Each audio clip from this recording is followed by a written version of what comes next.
Shalom, salam damai sejahtera Bapak Ibu, Saudara dan Saudariku seiman. Senang berjumpa kembali dengan Anda dalam permenungan harian Sabda Tuhan, Embun Sabda, hari Selasa 14 September 2021, Pesta Salib Suci. Semoga Anda dalam keadaan sehat, tetap semangat, tetap tersenyum, dan tetap berpengharapan pada Tuhan kita Yesus Kristus. Anda selalu dalam lindungan kasih Tuhan. Buat saudara dan saudariku yang sakit, dalam nama Tuhan Yesus, Anda sembuh. Saudara dan saudariku yang terkasih dalam Kristus, hari ini di hari Pesta Salib Suci, kita diajak untuk merenungkan 3 bacaan suci. Bacaan pertama diambil dari kitab Bilangan bab 21 ayat 4-9, menceritakan tentang bangsa Israel yang bersungut-sungut kepada Allah, bersungut-sungut kepada Musa, yang kemudian mereka mendapat hukuman dari Tuhan. Banyak yang mati karena dipagut ular. Tapi kemudian mereka bertobat. Mereka mau kembali kepada Tuhan. Dan Tuhan minta Musa untuk membuat ular tembaga dan menaruhnya pada tempat yang tinggi. Setiap yang terpagut ular dari bangsa Israel dan memandang kepada ular tembaga, mereka menjadi sembuh. Mereka tetap hidup. Bacaan kedua, kita akan mendengar dari surat Rasul Paulus kepada jemaat di Filipi. Paulus menegaskan kepada jemaatnya di Filipi soal Kristus, soal Yesus. Dia yang diutus Allah. Dia merendahkan dirinya. Dia mengosongkan dirinya, mengambil rupa seorang hamba. Dan dengan ini dia hidup taat sampai mati di kayu salib. Dan karenanya semua menjadi selamat. Dan dalam bacaan Injil, kita akan merenungkan Injil Yohanes bab 3 ayat 13-17. Percakapan Yesus dan Nikodemus. Yesus yang adalah anak manusia. Dia jelaskan kepada Nikodemus soal dirinya yang adalah anak manusia. Dia yang akan ditinggikan. Sehingga setiap orang yang percaya kepadanya, mereka akan beroleh hidup yang kekal. Kasih Allah nyata lewat Kristus yang mati di atas kayu salib untuk keselamatan dunia dan umat manusia. Saudara dan saudariku, dari 3 bacaan di atas, saya ajak kita untuk memfokuskan pada bacaan Injil. Kasih Tuhan itu nyata dalam salib. Satu pertanyaan penting buat kita, saudara dan saudariku. Tahukah kita kuasa penyembuhan yang mengubah, yang mentransformasi dari salib Kristus? Kita tahu Tuhan Yesus datang untuk menyatukan dunia dengan surga. Untuk mengangkat mereka yang ada di dunia ini kepada kemuliaan surga. Injil hari ini sangat jelas. Yesus menjelaskan kepada Nikodemus bahwa dia adalah anak manusia yang diutus oleh Bapa di surga untuk merestorasi, memulihkan hubungan kita yang rusak dengan Tuhan. Saudara dan saudariku yang terkasih dalam Kristus, apa yang Yesus maksudkan ketika dia berkata anak manusia harus ditinggikan?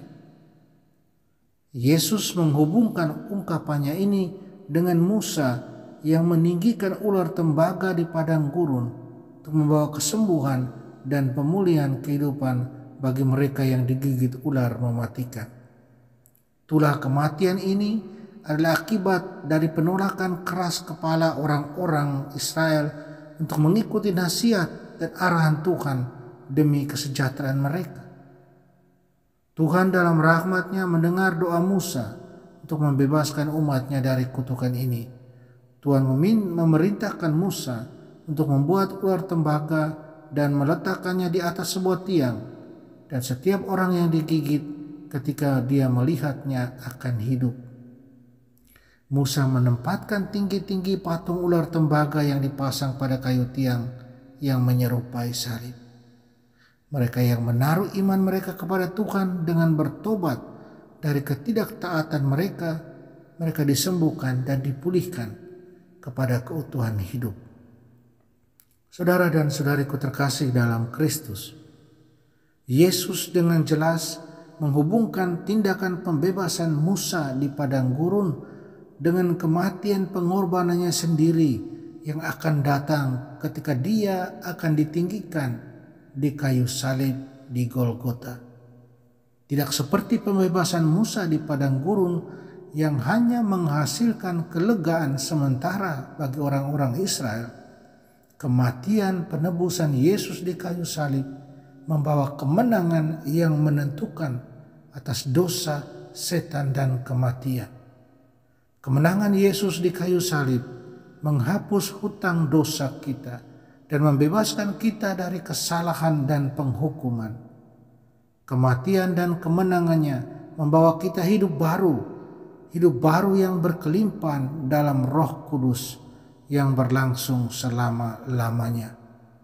Kemenangan Yesus di kayu salib juga membawa kebangkitan tubuhnya yang mulia ke kehidupan baru yang tak berkesudahan dan kenaikannya ke sebelah kanan Bapa di surga, di mana dia sekarang memerintah dan menjadi perantara bagi kita.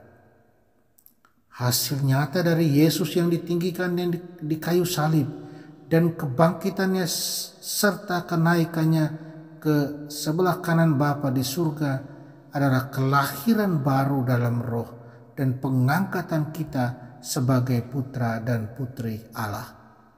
Allah tidak hanya telah menebus kita dari dosa dalam Kristus, Ia juga memenuhi kita dengan kehidupan ilahinya sendiri melalui karunia rohnya agar kita dapat berbagi dalam kemuliaannya.